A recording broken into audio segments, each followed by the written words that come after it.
오늘 읽을 말씀은 에스겔 39장에서 40장까지입니다. 39장. 너 사람아, 곡을 대적해 예언하며 말하여라. 주 여호와가 이렇게 말한다. 로스와 메섹과 두발 왕 고가, 내가 너를 대적한다. 내가 너를 돌려 세우며 이끌고 올 것이다. 그리고 멀리 북쪽에서 데려와 너로 하여금 이스라엘의 산들을 공격하게 할 것이다. 그리고 내가 내 왼손에 있는 활을 꺾고 내 오른손에 있는 화살을 떨어뜨릴 것이다. 너와 함께한 내 모든 군대와 백성들과 더불어 너는 이스라엘의 산들 위에 쓰러질 것이다. 내가 너를 온갖 종류의 사나운 새들과 들판의 짐승들에게 먹이로 줄 것이다. 너는 들판 위에 쓰러질 것이다. 내가 말했다. 주 여호와의 말이다. 내가 마곡에게 또 해안 지역에서 안심하고 살고 있는 사람들에게 불을 보낼 것이니 내가 여호와임을 그들은 알게 될 것이다. 내가 내 백성 이스라엘 가운데 내 거룩한 이름을 알리고 내 거룩한 이름이 더 이상 모독당하지 않게 할 것이다. 그러면 내가 여호와 이스라엘의 거룩한 이 임을 저 민족들은 알게 될 것이다. 때가 오고 있으니 이뤄질 것이다. 나 주 여호와의 말이다. 이 날이 바로 내가 말한 그 날이다. 그러면 이스라엘의 여러 성읍들에 사는 사람들이 나와서 큰 방패와 작은 방패, 활과 화살, 전투용 공봉과 창과 같은 무기에 불을 붙여서 태워버릴 것이다. 그들은 그것들로 7년 동안 불태울 것이다. 그들이 그 무기를 불태울 것이기 때문에 그들은 들판에서 나무를 모으거나 숲에서 나무를 베어내지 않을 것이다. 그리고 그들의 것을 약탈해 간 사람들을 약탈할 것이고 그들의 것을 노략질한 사람들의 것을 노략질할 것이다. 나 주 여호와의 말이다. 그날에 내가 곡에게 이스라엘 안에 바다 동쪽을 지나다니는 사람들의 골짜기에 매장지를 줄 것이다. 그것이 오고 가는 사람들을 가로막을 것이다. 곡과 그의 모든 무리가 그곳에 묻힐 것이기에 그들이 그곳을 하몬곡 골짜기라고 부를 것이다. 이스라엘 족속은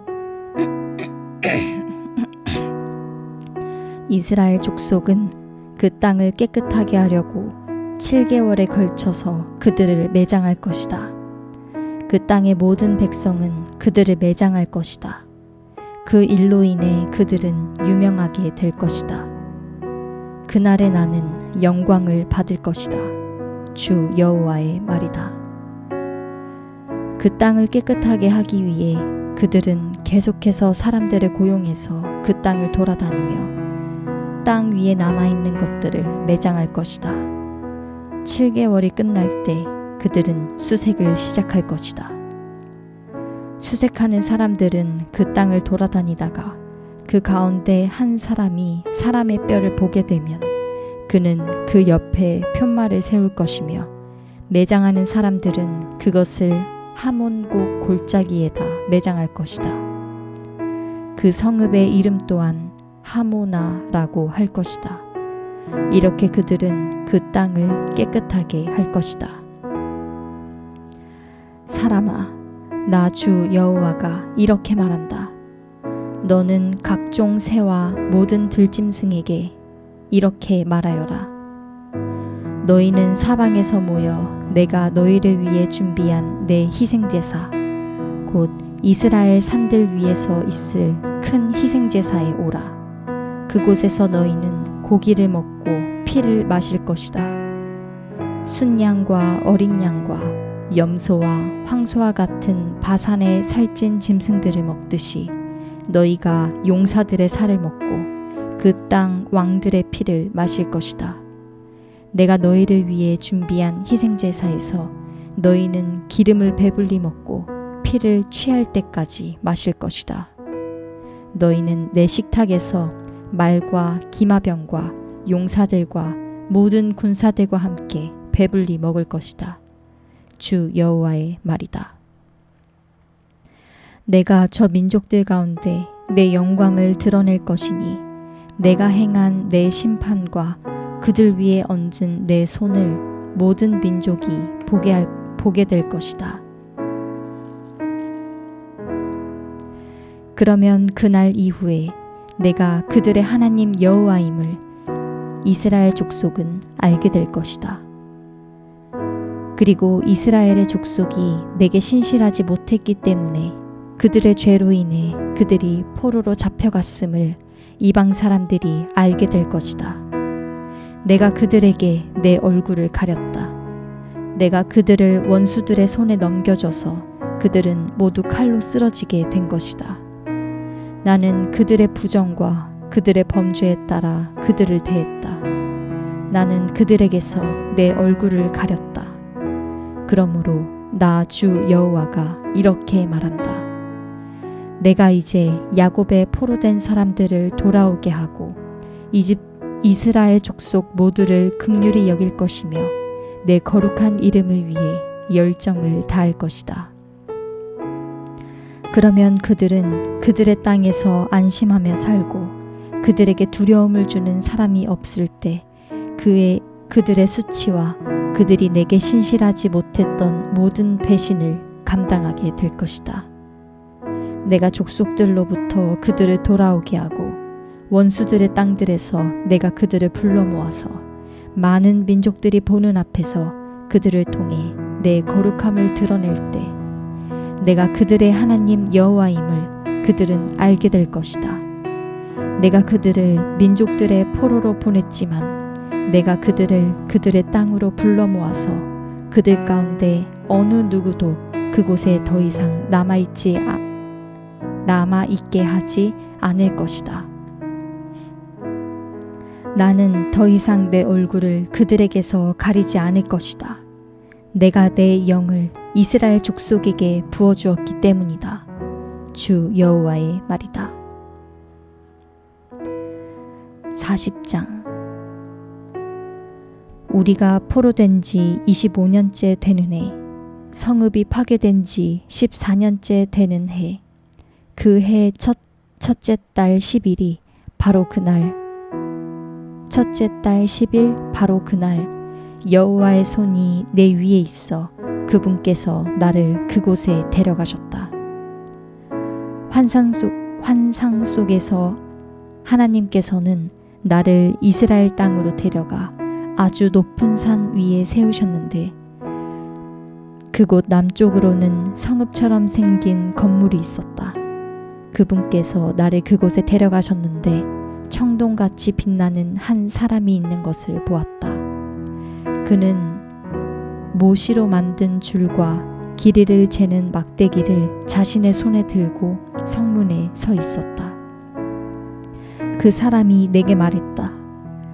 사람아, 내 눈으로 보고 내 귀로 들으며 내가 내게 보여줄 수 있는 것을 마음에 새겨라. 내가 내게 보여줄 모든 것을 마음에 새겨라. 내가 이것을 내게 보여주려고 너를 여기에 데려왔다. 그러니 너는 내가 보는 모든 것을 이스라엘 족속에게 선포하여라. 내가 보니 성전 밖으로 빙 둘러서 벽으로 쌓여 있었다. 그 사람의 손에는 길이를 재는 막대기가 들려 있었는데 그것의 길이는 보통 자의 1규빗에다가 한 뼘 더한 길이를 1규빗으로 했을 때 6규빗이었다. 그는 그 벽을 쟀는데 두께도 높이도 그 막대기 하나와 같았다. 그리고 그는 동쪽 방향으로 향하고 있는 문으로 갔다. 그가 계단을 올라가 한 문턱을 쟀더니 그 길이는 막대기 하나였고 다른 문턱도 그 길이가 막대기 하나였다. 문지기 방은 그 길이와 너비가 막대기 하나였고 그 방들 사이는 5규빗이었다. 그 문턱은 너비가 막대기 하나였고 들어서면 현관이 있고 안쪽 문이 있었다. 그가 안쪽 문의 현관을 쟀더니 그 너비는 막대기 하나였다. 그가 그 문의 현관을 쟀더니 8규빗이었고 문 기둥들은 두께가 2규빗이었다. 그 문의 현관은 안쪽에 있었다. 동쪽 방향의 문 안쪽으로는 문지기 방이 오른쪽, 왼쪽에 각각 3개씩 있었다. 세 방 모두 크기가 같고 문기둥도 양쪽이 다 같은 크기였다. 그가 문의 출입구의 너비를 쟀는데 10규빗이었고 문의 길이가 13규빗이었다. 각 방 앞에는 칸막이가 있었는데 양쪽 다 1규빗씩이었고 그 방들은 한쪽이 6규빗, 또 한쪽도 6규빗이었다. 그리고 그는 이쪽 방 지붕 끝에서 반대쪽 방 지붕 끝까지를 쟀다. 그 너비는 25규빗이었고 방문은 서로 마주보고 있었다. 그가 현관을 쟀더니 너비가 20규빗이었다. 문 주위와 문기둥까지는 다 안뜰이었다. 출입구 문 앞에서 안쪽 문 현관 앞까지는 50규빗이었다. 문지기 방과 출입구 안쪽 벽에 각각 좁은 창이 있고 그 현관에도 창이 있었다. 그 창들은 안쪽을 향해 쭉 둘러 있었고 각각의 문기둥에는 종려나무가 새겨져 있었다. 그리고 그는 나를 바깥들로 데리고 들어갔다.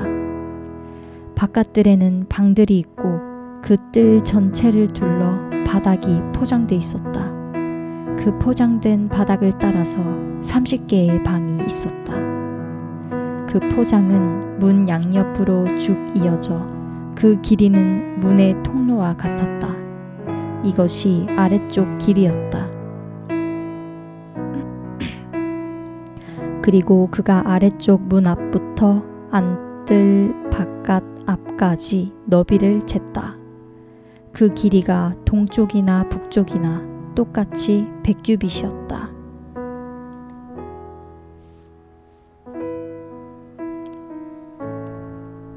바깥들의 북쪽 방향을 향해 문이 하나 있었는데 그가 그 길이와 너비를 쟀다. 양쪽에 3개씩 있는 문지기 방과 문기둥과 현관은 이전의 문과 크기가 같아 길이가 50규빗, 너비가 25규빗이었다. 그 창문과 현관과 종려나무 장식도 동쪽 방향으로 향한 문과 크기가 같았다. 7개의 계단을 올라가면 그 앞에 현관이 있었다. 동쪽 문에서와 같이 안뜰 문이 북쪽 문 맞은편에 있었다. 그가 한쪽 문에서 다른 쪽 문까지를 쟀더니 100규빗이었다. 그러고 나서 그가 나를 남쪽으로 인도했는데 남쪽 방향으로 난 문이 보였다. 그가 그 문기둥과 현관을 쟀더니 먼저 잰 것들과 같았다. 그 안에 창문들이 나 있고 그 현관에도 창문들이 둘려 있었다. 그것도 다른 문들의 창문들과 같았다. 길이가 50규빗, 너비가 25규빗이었다. 7개의 계단을 올라가면 문들이 있고 그 앞에 현관이 있으며 그 양쪽 문기둥에는 종려나무가 새겨져 있었다. 안뜰에 역시 남쪽 방향을 향해 난 문이 있었는데 그가 그 문에서 남쪽 방향을 향해 난 문까지를 쟀더니 100규빗이었다. 그리고 그는 남쪽 문을 통해 나를 안뜰로 데려갔다. 그가 남쪽 문을 쟀더니 먼저 잰 것들과 같았다. 문지기 방과 문기둥과 현관도 먼저 잰 것들과 같았다. 거기에도 창문들이 나 있었고 현관에도 창문들이 쭉 둘려 있었다. 길이가 50규빗, 너비가 25규빗이었다. 둘러서 있는 현관들은 길이가 25규빗, 넓이가 5규빗이었다. 그 현관은 바깥들을 향해 있었고 그 문기둥에는 종려나무가 새겨져 있었으며 그곳으로 가려면 8개의 계단을 올라야 했다. 그리고 그는 나를 안뜰 동쪽 방향으로 데리고 갔다. 그가 그분을 쟀더니 먼저 잰 것들과 같았다. 문지기 방과 문기둥과 현관도 먼저 잰 것들과 같았다. 거기에도 창문들이 나 있었고 현관에도 창문들이 죽 둘려 있었다. 길이가 50규빗, 너비가 25규빗이었다. 현관은 바깥들을 향해 있었고 양쪽 문기둥에는 종려나무가 새겨져 있었다. 그곳으로 가려면 8개의 계단을 올라가야 했다. 그러고 나서 그는 나를 북쪽 문으로 데려가 그곳을 쟀다. 먼저 잰 것들과 같았다. 문지기방, 문기둥, 현관, 그리고 둘러서 창문들이 나 있었다. 길이가 50규빗, 너비가 25규빗이었다. 그 문기둥들은 바깥들을 향해 있었고 양쪽 문기둥에는 종려나무가 새겨져 있었다. 그곳으로 가려면 8개의 계단을 올라야 했다. 문들의 문기둥들 옆에는 출입문이 달린 방이 있었는데 그곳은 번제물을 씻는 곳이었다. 문의 현관에는 양쪽에 각각 탁자가 2개씩 있었다. 그곳에서 번제물, 속죄제물과 속건제물을 잡았다. 바깥에서 북문 계단으로 올라오는 입구 양쪽에 탁자가 2개씩 있었다. 이렇게 문 통로 이쪽에 4개, 저쪽에 4개, 이렇게 모두 8개의 탁자가 있었고 그 위에서 희생제물들을 잡았다. 그리고 그곳에는 돌을 다듬어 만든 4개의 번제용 탁자가 있었는데 그것은 각각 길이가 1.5규빗, 너비가 1.5규빗, 높이가 1규빗이었다. 그 위에는 번제물과 다른 희생제물들을 죽이는 데 쓰는 기구들을 놓아두었다. 그리고 방 안에는 한 뼘 정도 되는 갈고리들이 사면에 부착돼 있었고 탁자들 위에는 제물용 고기들이 놓여 있었다. 안뜰 안과 안쪽 문 밖에는 노래하는 사람들의 방들이 있었다. 하나는 북쪽 문에서 남쪽을 바라보고 있었고 다른 하나는 남쪽 문에서 북쪽을 바라보고 있었다. 그가 내게 말했다. 남쪽을 바라보고 있는 이 방은 성전 일을 맡은 제사장들이 사용하는 방이고 북쪽을 바라보고 있는 방은 제단 일을 맡은 제사장들이 사용하는 방이다. 그들은 사독의 자손들로 레위 자손이요 여호와께 가까이 나아가 그분을 섬기는 사람들이다. 그리고 그는 성전 뜰을 쟀다. 그곳은 정사각형으로 길이가 100규빗, 너비가 100규빗이었다. 제단은 성전 앞에 있었다. 그는 나를 성전 현관으로 데려가서 현관의 문기둥을 쟀는데 이쪽이 5규빗, 저쪽도 5규빗이었다. 그 문의 너비는 이쪽이 3규빗, 저쪽도 3규빗이었다. 현관은 길이가 20규빗, 너비는 11규빗이었다. 현관으로 올라가는 계단이 있었고 문기둥 앞에는 기둥들이 있었는데 하나는 이쪽에, 하나는 저쪽에 있었다. 아멘.